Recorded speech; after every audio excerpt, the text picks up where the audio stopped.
Hello dears. അപ്പോൾ ചക്കക്കുരു മാങ്ങയൊക്കെ വെക്കണത് എല്ലാവർക്കും ഇഷ്ടമാണോ? എല്ലാവർക്കും അതൊക്കെ ഇഷ്ടമായിരിക്കും. പക്ഷേ ഈ ചക്കക്കുരു നന്നാക്കുക നല്ലൊരു പണിയാണ് അല്ലേ?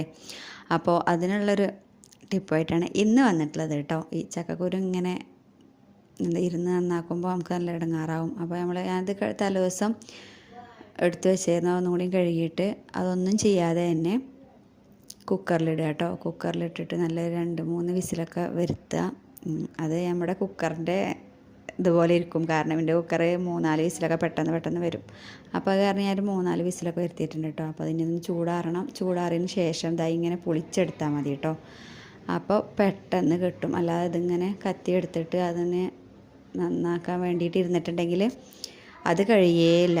അപ്പോൾ ആ ഒരു പണി കാരണം നമ്മൾ ചക്കക്കുരു വെക്കാൻ വേണ്ടിയിട്ട് നന്നായി മടിക്കൂലേ. അപ്പോൾ ഇന്ന് ചക്കക്കുരു മാങ്ങയാണ്. ചക്കക്കുരു മാങ്ങയും പച്ചമുളകും മഞ്ഞൾപ്പൊടി ഉപ്പും കൂട്ടിയിട്ട് ഒരു 2-3 വിസിലൊക്കെ വരുത്തുക. ഞാൻ ചക്കക്കുരു ഇങ്ങനെ നുറുക്കിയിട്ടിരുന്നില്ല കേട്ടോ. നുറുക്കിയിടുകയാണെങ്കിൽ ഒന്നും കൂടി ഉടഞ്ഞു കിട്ടും. എന്നിട്ട് അത് വെന്ത് വന്നിട്ടുണ്ട്.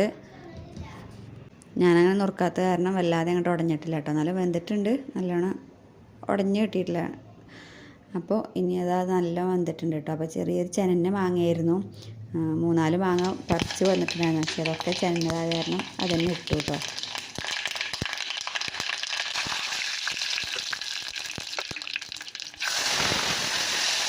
അങ്ങനെ ഉണക്കമുളകും കറിവേപ്പിലയും ഇട്ടിട്ട് കടുക് പൊട്ടിച്ചു. അപ്പോൾ നമ്മുടെ അടിപൊളി നല്ല ടേസ്റ്റുള്ളൊരു ചക്കക്കുരു മാങ്ങ റെഡി ആയിട്ടോ. അപ്പോൾ ഓക്കെ, താങ്ക് യു.